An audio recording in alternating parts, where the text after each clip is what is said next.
Bahasa Indonesia formulir. Assalamualaikum warahmatullahi wabarakatuh. Apa kabar semuanya? Semoga sehat dan selalu dalam lindungannya. Sebelum belajar, kita ingat-ingat dulu ya, apa aja sih adab belajar? Ada belajar yang pertama yaitu niat lillahi ta'ala, kemudian bersuci, berwudu sebelum belajar, tenang, memperhatikan, menyimak dan mendengarkan dengan seksama pelajaran yang akan diterangkan. Kemudian mencatat, menuliskan hal penting dalam materi. Sebelum kita masuk ke materi, kita berdoa dulu.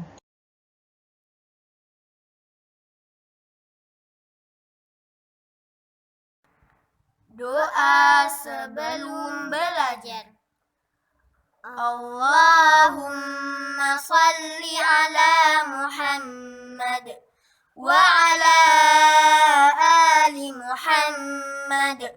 Raditu billahi rabba wa bil islami dina wa bi Muhammadin sallallahu alaihi wasallam nabiyya. Rabbi zidni ilma warzuqni fahma waj'alni minas salihin. Allahumma hdini li ahsanil akhlaq la yahdi li ahsaniha illa anta wasrif anni sayyi'aha la yasrifu sayyi'aha illa anta. Allahumma inni as'aluka ilman nafi'a wa rizqan thayyiba wa amalan mutaqabbala. Amin ya rabbal alamin. Materi kita hari ini bahasa Indonesia adalah tentang formulir. Yang akan kita pelajari yang pertama yaitu pengertian. Apa itu formulir? Kemudian fungsi dan tujuan. Apa saja sih fungsi formulir? Yang ketiga, bagian-bagian formulir. Apa saja yang termasuk bagian-bagian formulir? Dan yang keempat, jenis. Apa saja sih jenis-jenis formulir? Ada yang sudah bisa menjawab atau ada yang tahu dari keempat ini?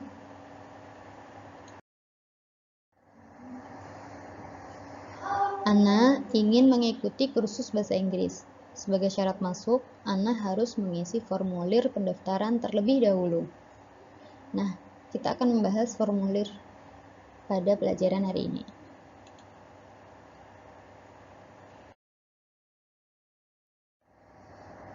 Apa itu formulir? Pernahkah kamu melihat formulir? Apa saja jenis formulir yang kamu ketahui? Nah, kita akan bahas satu persatu dari ketiga pertanyaan ini. Yang pertama, pengertian formulir. Formulir adalah sebuah kertas berisi beberapa pertanyaan resmi yang harus diisi data oleh pengguna. Yang kedua, fungsi dan tujuan formulir. Fungsi formulir yang pertama untuk mengumpulkan data-data. Yang kedua, untuk mencari informasi tertentu. Dan yang ketiga, menjadi media komunikasi. Tujuan formulir yang pertama, mempermudah penggolongan data. Dengan adanya formulir, data tidak akan tercampur dan dapat digolongkan dengan mudah. Yang kedua, menjadi alat pemberian instruksi. Contohnya yaitu formulir penarikan uang di bank atau formulir transfer di bank. Yang ketiga, menjadi alat perencanaan. Misalnya, mendaftar di sekolah, melalui formulir itu bisa direncanakan dan ditentukan di kelas mana dia akan ditempatkan dan dengan guru siapa. Yang keempat, sebagai alat pengontrol dan evaluasi atau penilaian. Jadi, contohnya yaitu formulir penilaian atau formulir nilai untuk tugas seperti itu. Selanjutnya yang ketiga, bagian-bagian formulir. Bagian formulir terdiri dari kepala, berisi mengenai nama lembaga, alamat, hingga nomor telepon. Yang kedua, instruksi, berisikan informasi mengenai tata cara pengisian formulir dengan tepat dan benar. Yang ketiga, badan, berisi mengenai data-data keterangan yang harus diisi secara lengkap, seperti nama lengkap, alamat tempat tinggal, tempat, dan tanggal. Yang keempat, penutup, berisi tempat dan tanggal pengisian formulir beserta nama lengkap serta tanda tangan. Untuk instruksi, tidak semua formulir terdapat instruksi karena terkadang informasi mengenai tata cara pengisian disampaikan secara lisan, jadi tidak dilampirkan di dalam formulir. Yang keempat, jenis formulir. Jenis formulir diantaranya 1. Formulir pendaftaran 2. Formulir penilaian 3. Formulir pengiriman uang 4. Wesel pos 5. Daftar riwayat hidup dan ke-6. Kartu anggota.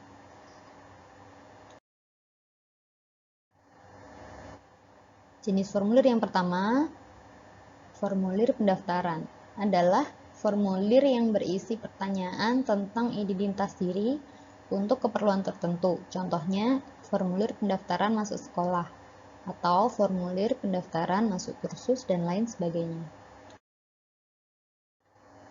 Jenis formulir kedua yaitu formulir penilaian. Adalah formulir yang berisi pertanyaan tentang hal yang diperlukan untuk menilai sesuatu, seperti kegiatan lomba, atau formulir penilaian UKD dan lain sebagainya. Jenis formulir yang ketiga, yaitu formulir pengiriman uang.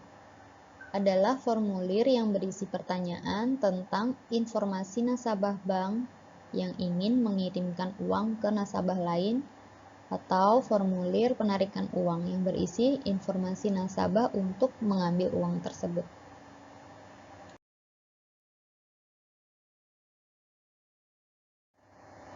Yang selanjutnya adalah Wesel pos. Adalah kertas berbentuk formulir berguna untuk jasa mengirim uang melalui pelayanan jasa pos. Jadi mengirim uang melalui pos itu menggunakan Wesel pos.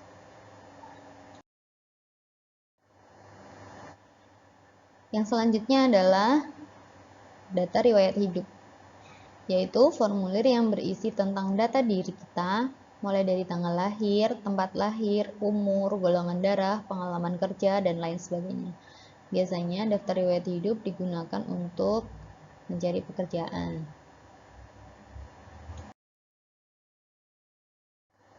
Berikut adalah contoh formulir pendaftaran. Di sini contohnya adalah formulir pendaftaran calon Bantara ini dan seterusnya. Ini adalah kepala formulir, kemudian yang ini adalah badan formulir, dan yang bawah ini adalah penutup. Jadi formulirnya berisi ini. Ini adalah contoh dari formulir pendaftaran. Contoh berikutnya yaitu formulir penilaian. Ini adalah contoh formulir penilaian lomba hafalan surat pendek. Jadi, kalau formulir penilaian bentuknya seperti ini, ada nama dan ini adalah penilaian-penilaiannya. Jadi sama kayak penilaian lomba dan lain sebagainya. Penilaian UKD, penilaian di rapot, seperti itu. Nah, yang ini adalah contoh formulir pengiriman uang. Jadi, ini contohnya pengiriman uang. Karena sekarang biasanya untuk pengambilan uang memakai ATM, jadi kita contohkan formulir pengiriman uang seperti ini. Jadi mengisi nomor rekening, nama pemilik rekening, keperluannya apa, penyetornya siapa, dan lain sebagainya. Ini jumlahnya dan lain sebagainya. Ini adalah kepala formulir, ini adalah badan formulir, dan yang bawah ini adalah penutup. Berikutnya adalah wesel pos. Ini contoh wesel pos untuk mengirimkan uang melalui pos. Jadi wesel pos ini seperti tadi formulir pengiriman rekening, pengiriman uang melalui bank, tapi yang ini melalui pos. Jadi seperti ini bentuknya. Ada jumlahnya berapa, tanggal dikirimnya kapan, yang mengirim siapa, dikirimnya ke siapa, kemudian tanda tangan yang pengirim dan petugasnya. Ini untuk apa, keperluannya bisa ditulis di sini. Ini jika contoh dari wesel pos. Berikutnya adalah daftar riwayat hidup. Jadi di sini kalau daftar riwayat hidup itu biasanya data diri yang secara lengkap. Jadi ada foto, nama, ini nomor KTP, tempat tanggal lahir, jenis kelamin, agama, dan lain sebagainya. Ini adalah contoh dari daftar riwayat hidup yang biasanya digunakan untuk mencari pekerjaan. Berikutnya kartu anggota. Biasanya pendaftaran keanggotaan itu seperti ini. Hampir sama dengan formulir pendaftaran yang biasa. Isinya juga hampir sama.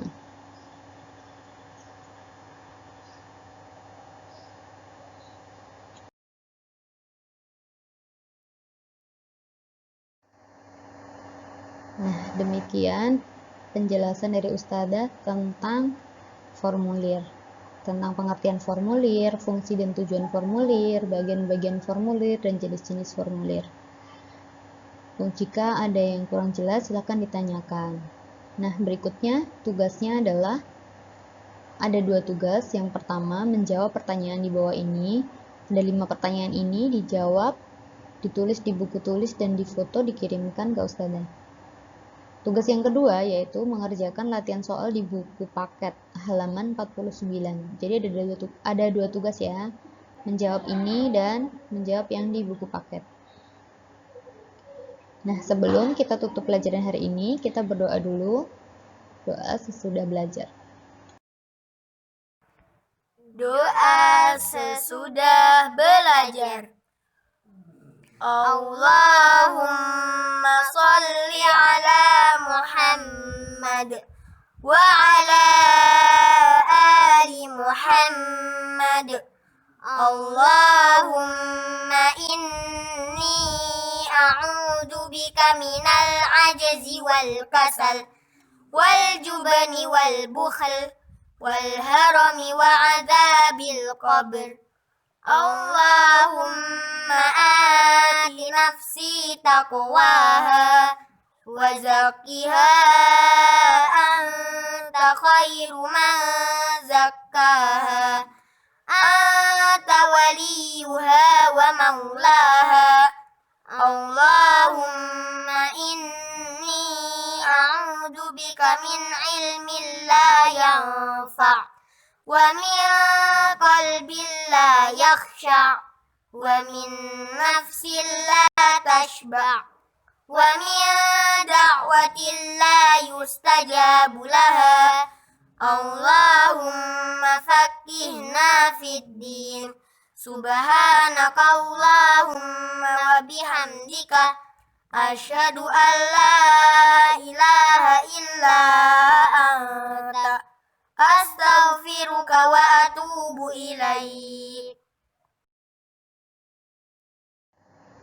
Nah, terima kasih sudah mendengarkan dan memperhatikan pelajaran hari ini ya, soy-soyha. Assalamualaikum warahmatullahi wabarakatuh.